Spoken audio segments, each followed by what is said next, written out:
Ms. Field, I don't want to step on your recognition, Senator Tillis, which is appropriate.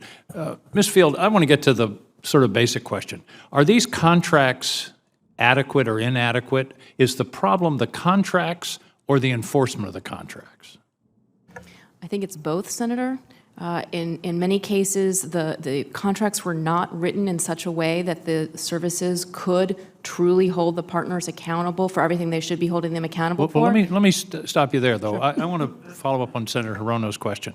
I can't believe that the fundamental nature of the contract doesn't require that the contractor, and by the way, I agree with Senator, these aren't partners, they're contractors. Banish that word, will you? Quit referring to them as partners, they're contractors. That I can't believe the basic requirement of that contract wasn't safe and healthy, habitable units. The partners. What were we buying? Yeah, the companies, pardon me, are required under all of the projects to comply with all federal, state, and local environmental health and safety codes. So that is a requirement that is in all of the contracts. And to your second point, I think part of what we have found through our ongoing review is that these services at many of the installations have not done everything they could to perform oversight to make sure that that was happening. When it comes to things like incentives to really get the companies to pay attention, that's where there are problems in the contract. But I don't think they should be paid even the basic rent if they're not renting safe and habitable units. Forget about incentives. Well, the services do have the option of rescinding these contracts, and that is an option available to them. My experience in this kind of work is that implementation is as important as vision.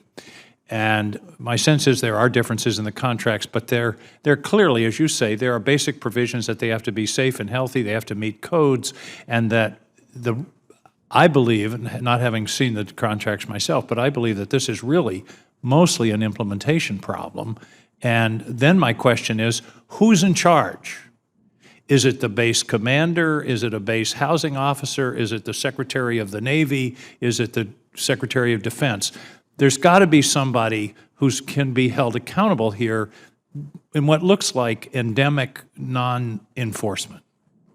If I may, it is the service secretaries that signed the agreements with the companies, so I would say that the service secretaries are ultimately responsible. Part of what we ultimately responsible means not so responsible. I want somebody that can be fired. Well, I think that would have to be done on a case-by-case basis, but I do want to point out two examples of where there was a break in leadership. At Camp Lejeune, for example, and at Tinker Air Force Base, we learned from the military housing offices that they had recommended to senior leadership, to NAVFAC and to AFCEC, to withhold either part or all of the performance incentive for years and had never gotten support for that. So that's an example of where there was a break in leadership. So was that a break? Was that the base command or was it regional command? I think part of something you all should do, the secretaries, is assign somebody who's in charge of this and hold them accountable. And I don't know whether it can be a one person at each base, or it can be somebody in the department or in the Army or the Air Force, the Navy.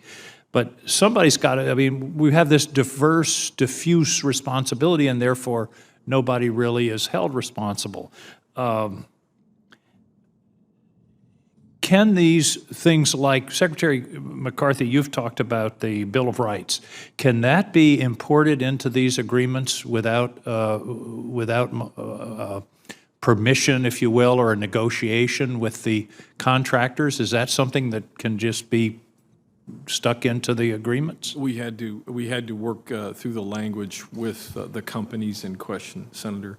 With respect to your earlier comment, it is the chain of command on the installation. Those installation commanders had not been, in the Army's case, had not been empowered.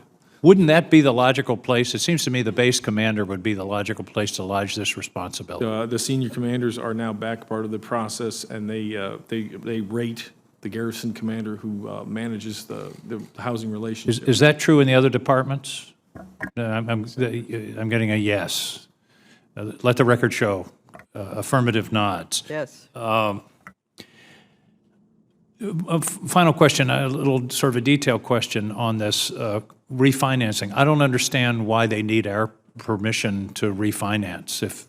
I mean, people refinance all the time. If interest rates have gone down, they can go in, raise more capital. What's the holdup there? So in the contract, they have to have a scoring criteria for the projects, and that's managed by the Office of Management and Budget.